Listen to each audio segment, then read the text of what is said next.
Hey everyone, Judicial Watch President Tom Fitton here with our weekly update here on social media. Thanks for joining us as always. A lot going on. Election integrity fights in court, new lawsuits about COVID, new lawsuits about the attack on your First Amendment rights by the Biden administration, new details on Clinton corruption, plus new details on Biden corruption. Or actually not too many new details, but further admissions by the media that there is Biden corruption that is well worth exploring, especially with respect to China. But first up, I got a spoiler for you. There'll be no slaps during this video. You know, and I mean, can you imagine, I pointed out on social media, can you imagine if I got up on national TV and slapped someone, what would have happened? I'd be arrested. And, you know, not to make too much of a political point here, but it highlights how it's so frustrating, you know, both in politics and in the entertainment industry, that you have these obvious violations of law, in this case, an assault and battery witnessed by millions of Americans, if not billions of the people in the world by the time it's gotten out, and there's been no arrest. There's been no arrest of Will Smith. I would have been arrested. You would have been arrested. Anyone else would have been arrested. The regular guy on the street would have been arrested.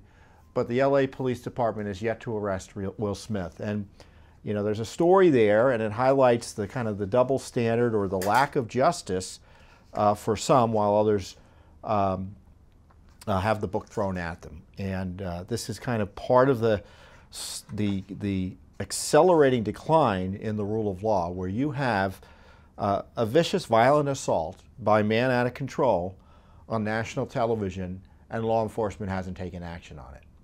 What is it going to take? Would Chris Rock would have had to fall down, or been injured further, or been killed? What's it going to take? Really outrageous. Well, that all being said, I want to talk to someone else who's protected by the Justice Department, and who hasn't had the rule of law fully applied to him. It's Hunter Biden. And we've had story after story coming out in the media. First, the New York Times acknowledged 17 months after the fact that the Hunter Biden laptop emails were real emails. And it was Hunter Biden's laptop indeed. Now we've had the Washington Post confirm that the Hunter Biden emails are Hunter Biden's emails.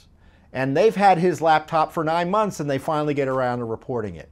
And much of the reporting is based on either what Chuck Grassley found more recently, or what others have already found and confirmed through the laptop. And in this case, the Washington Post highlights and focuses on Hunter Biden's interactions with the Chinese government, specifically a front for the Chinese government called CEFC China Energy. As the Post reports, have been previously reported the financial arrangement. But over the course of 14 months that began during Joe Biden's presidency, the Chinese energy conglomerate and its executives paid $4.8 million to entities controlled by Hunter Biden and his uncle. So Joe Biden's brother was taking a piece of the action here. So the outreach began while Vice President Biden was still in office, and the money came through shortly after he left office. The new documents include a signed copy of $1 million legal retainer, emails related to the wire transfers, and $3.8 million in consulting fees that were confirmed in new bank records and agreements signed by Hunter Biden. And they illustrate the ways in which his family profited from relationships built over Joe Biden's decades in public service. So, why is this now being disclosed? I think it's, and I'm going to get into more details here, I think it's part of, there's this old phrase from the Watergate days, the modified limited hangout, which is to release information that is bad and may look Hunter Biden bad or James Biden bad, but is designed to actually protect Joe Biden. So when you read all these stories, they pretend in a dishonest fashion there's no evidence Joe Biden was involved in these business dealings. In fact, they quote the White House to that effect, when in fact there is evidence There's emails talking about and documents talking about Hunter Biden complaining about how he has to give 50% of everything he brings into to his father. There's other notes and emails talking about 10% for the big guy, famously. And then you have one of the business partners, Mr. Bobulinski, said that, of course, Joe was involved. And, you know, when you're talking about bribery schemes, and this is what this is, it's a bribery scheme. I mean, he met with this Chinese official, because so this major energy company essentially is a creature of the Chinese government. And that's just not me talking, that's the Washington Post confirming it. He meets shortly after this company official, this Chinese company official. Biden and he meet shortly after Biden leaves office, or Hunter Biden and the Chinese official meet shortly after Joe Biden leaves office.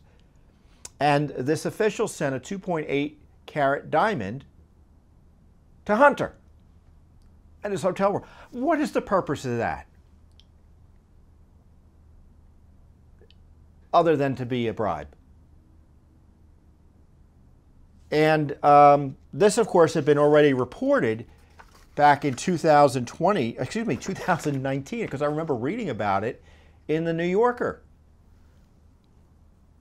So the Washington Post, after Biden's in office, reports that his son is getting a nearly 3 carat diamond from a Chinese Communist front, in addition to this nearly $5 million in transfers for he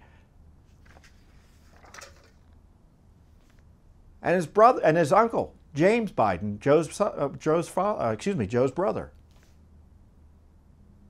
So this is a big deal, because these monies obviously are not licit given their nature and size. Why are they giving all this money to them? I've read through these materials. I've looked at the Washington Post reporting. There's really no business reason for doing so. There's obviously political reasons. They're taking care of Joe, or currying favor with Joe by bribing and providing illicit monies to his family members. And as I've talked about with Rudy Giuliani, who is an expert on RICO matters, because he was the U.S. attorney who famously used RICO in an aggressive way and is a national expert on it and against the mob. This is, he understands what bribery is and how, because he's prosecuted this. If you're a public official or a candidate, remember this business operation was occurring not only with the Chinese but the Burisma and others, and you're getting money from foreign companies that are affiliated with governments or have interests other than the national interests of the United States at heart. Why do you think that money's going into people close to a government official like Joe Biden? It's bribery. That's what the Clintons did. And Joe was doing it. So if you want to know, and one of the reasons why they stayed away from Hillary Clinton's pay-to-play scandal in terms of refusing to investigate it, is because Joe was doing the same thing.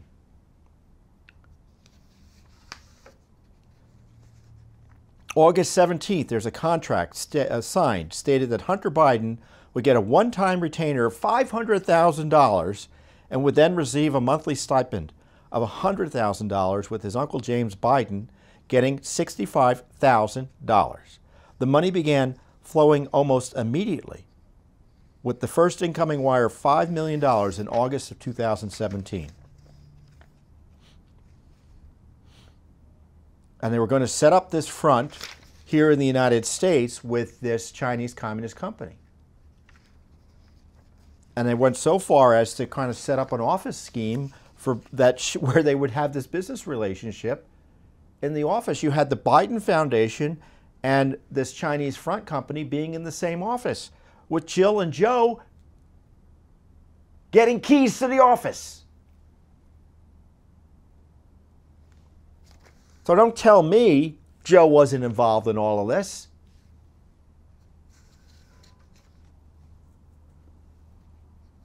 Again, all these records and pretty much all of this has been reported before. And what the Post is doing here is regurgitating previously reported material further confirming other material or further confirming it with documents given to it by Chuck Grassley and Ron Johnson over in the Senate. Now, you may recall they were attacked for highlighting some of these improper foreign payments as being part of Russian disinformation. So was Chinese money to Hunter Biden part of a Russia disinformation program? Is that the way it works? And they're pretending, as I said, that Joe Biden is involved. And this is the other scandal. This is the kind of overarching scandal here in the kind of the immediate overarching scandal. This is scandal within scandal within scandal, obviously, is the fact that Hunter Biden's under criminal investigation for all of this: Burisma, the China issue, and kind of related topics. And the question is, how is it the Garland Justice Department, how is it it's treating this like an ordinary case? Well, first of all, they've had this material, at least the laptop, since 2019. Now it's 2022, right?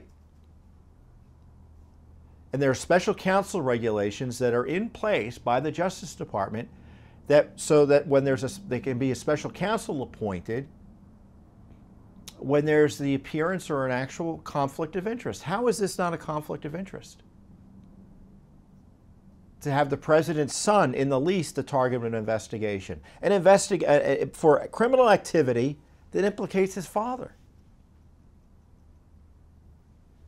So Judicial Watch has been pushing for a special counsel. I'm not a big fan of the special counsel operations in the Justice Department, but those are the rules. We were told they applied to Donald Trump and they appointed a special counsel, Robert Mueller, to harass him, even though there was no evidence of misconduct. And in this case, the president's son is under direct investigation. And still no special counsel.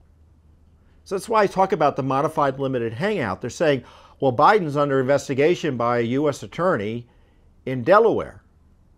And people talk to grand juries and such. Well, my view is that's not appropriate.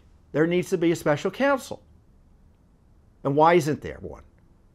The fact that one hasn't been appointed, and it's now year 2 of the Biden presidency, is a scandal in and of itself. The fact that the Republicans in the House and the Senate haven't made this an issue is a scandal in and of itself. The fact that Democrats refuse to address it is a scandal in and of itself. While Trump continues to be harassed by the same Justice Department and allied prosecutors and investigators for the left Democratic wing of the establishment. They protected Hillary, they were protecting Biden, they were protecting Obama, who was abusing his office to target Trump, while abusing, as I've highlighted, Trump. And if you want to know why Biden was why Trump was impeached not once but twice, it's because he was willing to talk about this corruption. Now, Judicial Watch has litigation about some of these issues under FOIA, and we're going to continue and probably file additional Freedom of Information Act lawsuits as well. But I encourage you to communicate with whoever you can, and call the president, call your senators, call your congressman, write letters to the editor, tell your friends. Why isn't there a special counsel for Biden corruption? There has to be a special counsel. Now, Matt Gaetz, the Republican congressman from Florida, he tried to, and I think successfully did, he put all the contents, allegedly, of the Hunter Biden laptop on the record in the House. He wanted to put it into the congressional record. And I highlighted that that would be Exhibit A for any impeachment inquiry of Joe Biden. I'm highlighting the failures of the Justice Department to, I think, or the fact that we can't trust the Justice Department to fully investigate this as it ought to be done.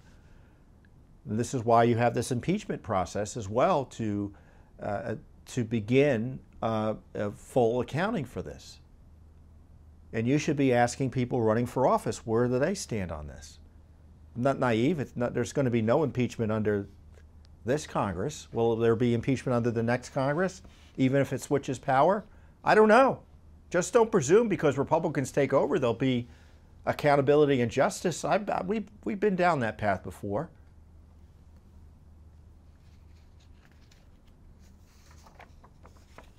And as I've highlighted, this corruption is a national security issue. Like, for instance, was there classified information on Hunter Biden's laptop? I don't know. His father was vice president.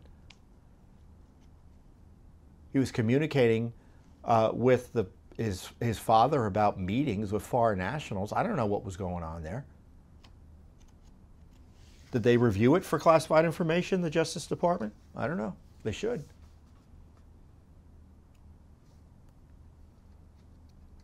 And as I've said before, we have a war in Ukraine that I think happened in part, not completely because of, but in part because people like Putin and his cronies in the Russian government saw that the Biden administration was run by individuals compromised, namely Joe Biden. Remember, his son had received, Hunter had received $3.5 million from a Russian oligarch, or the widow of a Russian oligarch. I guess she kind of inherited the money. And Burisma, of course, was a Russia-leaning company. And it really doesn't matter one way or another, but they saw a president who was compromised. And of course, you saw all the Chinese money that was going their way. Just because the Washington Post is reporting it for the first time, it doesn't mean everyone else didn't know what was really going on. I'm sure you were aware of some of this, and you can bet Putin was. And so when he looks at the corruption in our country, you know, as the gangster he is, he's like, well, I'm just going to do what I want to do here because these guys are, you know, they're on the take. They know I know they're on the take, and they probably won't push back as much as they should. And I think many would criticize the Biden administration for not pushing back as they should have against Russia. And if it were Trump, everyone would be saying, well, it's because Trump was Putin's friend and Putin was colluding with him during the campaign, even though there was no evidence of that. That was a knowing lie and smear. But in this case, we've had these illicit transfers. That's why corruption matters. You don't want presidents credibly compromised. I mean, this is not a court of law. I'm not saying that President Biden did something that could be prosecuted. I think it's potential. But the point is, when you've got this evidence of corruption, it undermines confidence in our government, and it causes leaders in other countries to look at us askance. And it creates instability, and in the case of Putin invading Ukraine, I think it weakened our position vis-a-vis Russia. Of course, a few others will say it like that, but Judicial Watch is unafraid to tell the truth as it sees it. And of course, that's just my opinion, but I think it's borne out by reality. The other big news this week on corruption issues is Hillary Clinton. The Clinton campaign and the Democratic National Committee, which is the corporate operator for the Democratic Party. So when you think of the Democratic Party nationally, you should think of the Democratic National Committee, which is a key part of the party operation nationally. They agreed to settle a complaint with the Federal Election Commission about their hiding their role in the creation of the Steele dossier, the fraudulent Steele dossier. Now, the Federal Election Commission had received a complaint from a Dan Backer here in Washington, D.C. of the Coolidge-Reagan Foundation. They received it back in 2018 when it was first known that, became known that Fusion GPS, who created the dossier for the Clinton campaign and Democratic National Committee, had actually done that for the Clinton campaign and Democratic National Committee. Remember, they lied to us and withheld the information that this dossier was a creation of the Clinton campaign and Democratic Party. So the Clinton campaign and the Democratic National Committee gave money to this Perkins Coie, C-O-I-E, to pay Fusion GPS to create this fake dossier. And it was fake. They all knew it was fake. It was obviously fake. Anyone, if you ever even read it, you would have seen it was garbage. And they disguised that. They didn't tell anyone in the media. Well, they didn't, I shouldn't say they didn't tell anyone in the media. Certainly the public wasn't aware of this as it was being shopped around. Allegedly, they lied to the FBI. And they made it easier for the FBI to lie to the court when they sought a FISA warrant based on the dossier. They all knew it was from the Clinton operation, but by keeping it away from the public, the court wouldn't have the full understanding of who was behind it, because the FBI said it was, someone who didn't like Trump, but they didn't say it was the Clinton campaign. So they settled the case. So the DNC and the Clinton campaign settled the case. They were fined a little over $100,000, which is obviously isn't big money for those entities, but it's a significant legal settlement in the sense that they lied. They were caught lying, and rather than defend what they did on this core issue, they decided to settle. And what the law requires is that expenditures over $200, you have to describe them. And I'm going to read from one of the settlement documents here.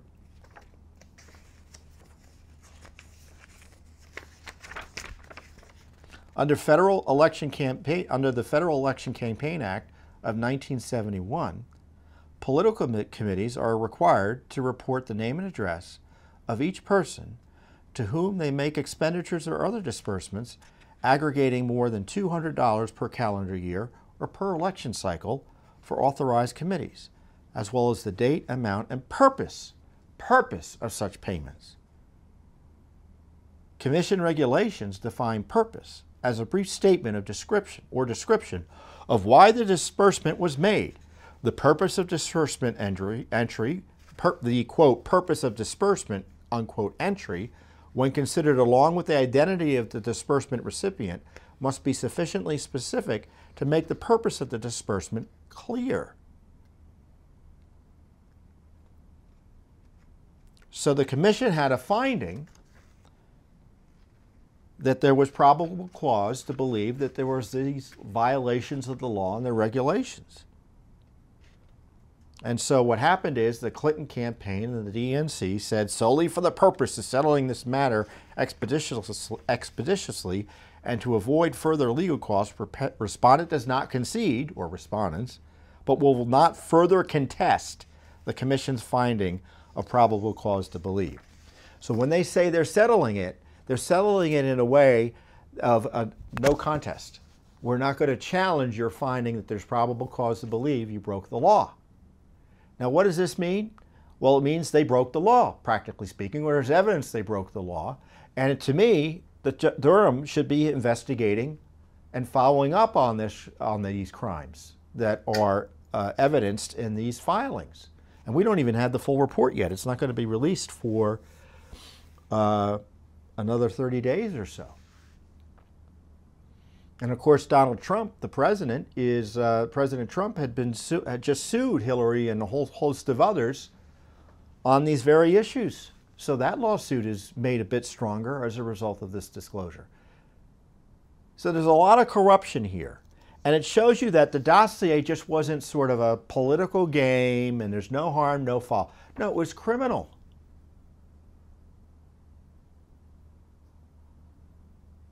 The dossier was used to obtain illicitly a warrant.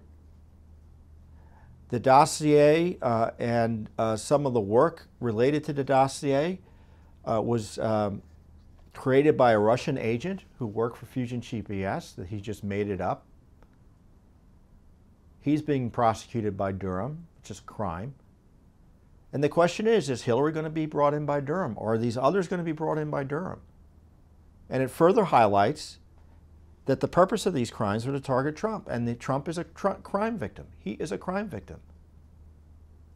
They told the FEC, the Federal Elections Commission, in publicly available forms that are supposed to be accurate, we gave this law firm money for legal services. No, they did not. They were lying. They gave the part of the money to fund this smear operation, Fusion GPS's smear operation. And they basically admitted it in these documents. So Durham needs to speed it up, move it along, bring Hillary in and everyone else. It's been 3 years since he's been appointed. He's done some good work recently, but it's just the tip of the iceberg in terms of what needs to be done. And along these lines, I want to tell you that there was a hearing this week in the Sussman matter, who was the lawyer for Hillary Clinton's campaign, who went and lied to the FBI in another matter, another smear related to Trump and Russia, or so has been alleged by Durham.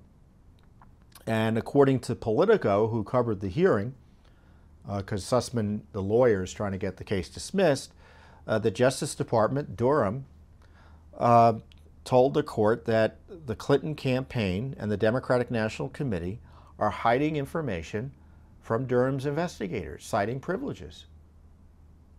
So while the government of Joe Biden prosecutes people for citing privileges, namely Steve Bannon, while Congress, the Pelosi-Rump Committee, wants to put people in jail for citing privileges to prevent testimony, you have Hillary and her campaign, the Hillary Clinton campaign, Democratic National Committee, citing privileges in a criminal investigation of their lawyers' activities. Now, I saw that in Politico. I highlighted that on Twitter. If you're not following me on Twitter, you should. I forget all the good things I say on Twitter, and sometimes I don't remember to say them all here online or on this video. So you should track us on Twitter and Parler and Getter and Truth Social and YouTube and Facebook and Instagram, all of that.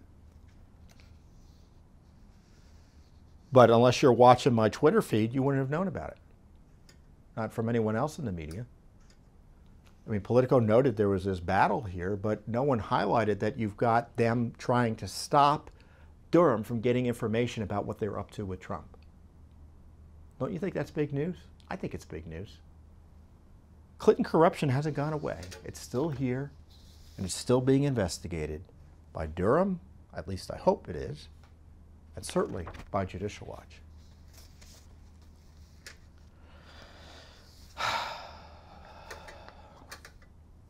Oh, I want to give you a brief update about something else before I get into our next group of lawsuits. I told you last week how Judicial Watch had a significant victory for clean elections, or against election rigging in Maryland, where after a trial in which we represented plaintiffs who were challenging a Maryland gerrymander by the Democratic legislature. Gerrymandering is the jiggering of maps to create partisan advantage, generally, in congressional districting. The court found that it was an extreme gerrymandering under the Constitution of Maryland and threw it out. And just now, the court evidently finished a hearing because essentially the legislature had 5 days to come up with something new to get the process in place, and the Democrats came up with something new, a slightly better map, but whether it's sufficient under the law, as the court has delineated it, is an open question. So the question is, what happens next? The court ruled that she can't do anything now because they just passed it. It hasn't been signed by the governor yet, so there's technically no map for her to bless, and the matter is under appeal. So they passed the new map while appealing her ruling. So the court said, well, there's nothing I can technically do, or she believed that there was anything she could technically do now. So we'll see what happens on appeal. We'll see what happens once Governor Hogan either signs it or vetoes it, and whether that veto is overridden and where things stand there. But the big point is, we won. We made elections less, well, in the end, it will be less rigging of elections in Maryland. Whether it's perfect or not is an open question. But the map that they had was an outrage. And I see, based on, frankly, our lead, a New York court similarly threw out a partisan gerrymander in New York that was really an abuse of power as well. And again, it's not a question of parties in power when you have a party controlling a legislature and or the governorship of a state, they have a right to draw the congressional maps under our constitutional system. But they are constrained by the federal constitution, obviously, in terms of racial discrimination and things like that. And there are state constitutional requirements that we highlighted in Maryland. And it's one thing to kind of make it work best as you can within the law under your party, for your party. It's another thing to abuse your authority to essentially destroy the voting rights of your opposition in a way that's abusive. And that's what was going on in Maryland. And I don't know if they adequately fixed it or not under law. We're going to analyze it closely and figure out what's going on there. But this case isn't over because they're appealing it. But there's little doubt, based on my understanding of what's happening, that the terrible map in Maryland is going to be better in the end than it was, than the status quo. And the reason it's going to be better is in large measure thanks to Judicial Watch's lawsuit. Now, there was another plaintiff in the case, too, that also sued, and so we were in trial with them as well, so they deserve credit. But I tell you, Judicial Watch, again, doing the heavy lifting for election integrity, trying to stop illicit gerrymandering, trying to clean up the voter rolls, trying to protect voter ID, and as a segue into our next discussion, trying to expose the efforts of the Biden administration and the left generally to try to make it nearly impossible for citizens, for fear of prosecution or worse, for asking questions about election integrity. I mean, we've been highlighting how the January 6th committee, the Rump committee under Nancy Pelosi's House, and by Rump committee I mean it's illicit. It's not a real committee in my view, the lawful sense of the word or the constitutional sense of the word. They're targeting all of their opponents. They're trying to jail people and encouraging the Justice Department to jail anyone who had questions about the election. I'm exaggerating a little bit, but unfortunately not that much. I mean, if there's a disputed election, you have rights under law and under our Constitution and historical precedent to challenge it. And the left has decided that if you're challenging results they like in elections, you're breaking the law and you should be jailed and prosecuted. And of course, that guarantees that if they have a disputed election in 2022 or 2024 or in the future, it will mean that there will be less opposition or people calling it out for fear of being prosecuted. Well, I mean, and I'm serious about this threat of prosecution because the Justice Department, you remember when Garland issued this memo and they followed up with the suggestion that there was parents questioning CRT and other abusive curricula at the schools were terrorists. That just happened a month before the election, that he threatened all those parents exercising their core First Amendment rights. You remember that, right? Well, did you also know they were similarly setting up the scheme to target people who were questioning elections and demanding election officials disclose what they're doing and obey the law? Judicial Watch announced that we filed a FOIA lawsuit to find out what was going on there. It concerns a new task force set up to, quote, address threats to election officials, right? There was an August 2021 virtual meeting pertaining to threats to election officials. And we wanted all records created in preparation for, during, and pursuant to the meeting, all records depicting the invitees and participants in the meeting, and transcripts and summary of the meeting. What is so hard about getting that information? Well, now the Justice Department, who refuses to follow the law and will prosecute you if you don't follow the law while refusing to follow basic transparency law, refuses to give us the documents.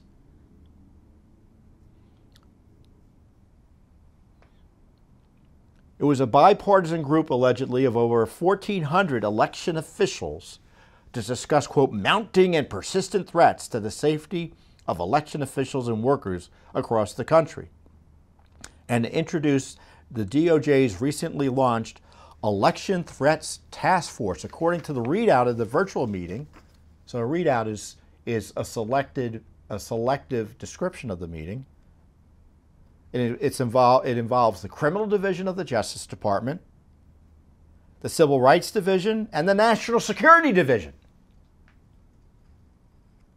as well as the FBI and the Department of Homeland Security.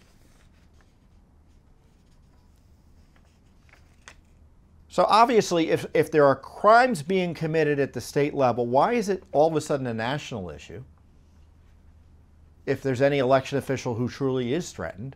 But we all know they're not concerned about election officials being threatened. Now, I'm sure there's a story or two out there that someone was illegally threatened. But obviously, that doesn't even matter to them. This is a pretext as part of their scheme to suppress opposition and questioning of elections. As I said in my comment, the Biden Justice Department appears to have been manufacturing another fake crisis of threats against government officials in order to justify targeting American citizens for exercising their First Amendment rights to demand election officials combat voter fraud and conduct free and fair elections. Now, if this was an honest operation, they would have given us these simple documents that we requested under law. What is the Garland DOJ hiding? I mean, we asked for these documents in August of last year. And now it's March, and we still haven't gotten anything. No excuses. And in my experience, when they don't give you the documents and play games like this, it means they have something to hide. Now, similarly, or separately, on another major government corruption issue, which is COVID and the vaccines and the secrecy and scandal around all of that, Judicial Watch filed yet another lawsuit against another government agency, a government agency you likely haven't heard of, and frankly I didn't hear of until we filed the lawsuit and saw the underlying FOIA, within the U.S. Department of Health and Human Services for records on a sub-agency's research into COVID-19 boosters. And the sub-agency is something that is an important agency, but again, it has a lot of power that no one knows about.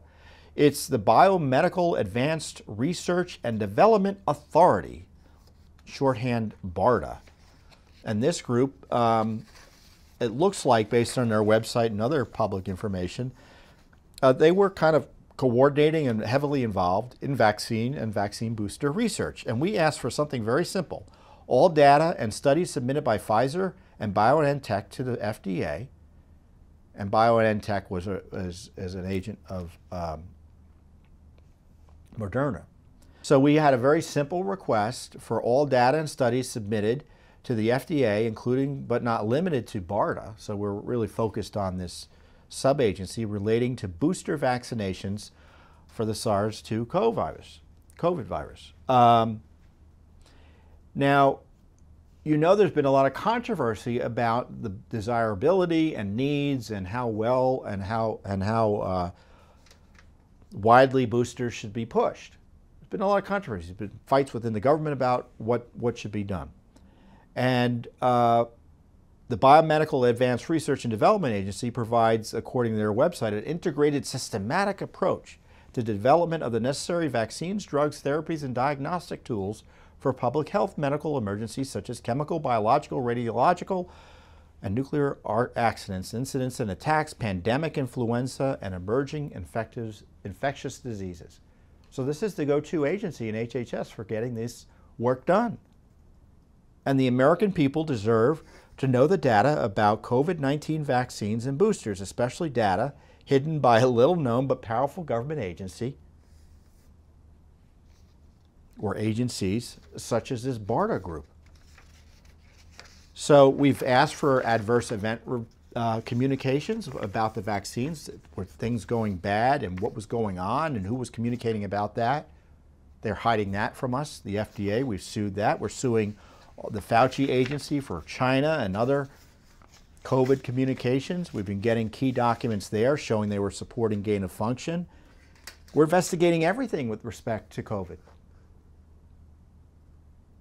and the vaccines. And it's not just investigating, It's suing in federal court. Because unfortunately, if the case is important and the issue is important and you want to be confident that the documents have been given to you, this government is lawless, especially on transparency, and you got to sue. And that's why Judicial Watch is the #1 watchdog in the world. We're the #1 in the country, that's for sure, and there's nothing else like us in the world. And we're able to do this great work on election integrity, uncovering the COVID vaccine scandals and hidden secrets, investigating Hunter Biden's activities, investigating Joe Biden, investigating Hillary Clinton. We're second to none on that, for sure. And we're able to do it thanks to your support. So I encourage you to review the documents we're uncovering, look at the lawsuits we're filing, share the wealth of information, educate your fellow Americans, and of course support directly Judicial Watch's work. So as promised, no slaps during this video. We don't engage in violence. We just pursue lawsuits and follow the rule of law. We're not the left, and we demand accountability from our government, and we do it thanks in large measure to your support. Thank you, and I'll see you here next time on the Judicial Watch Weekly Update.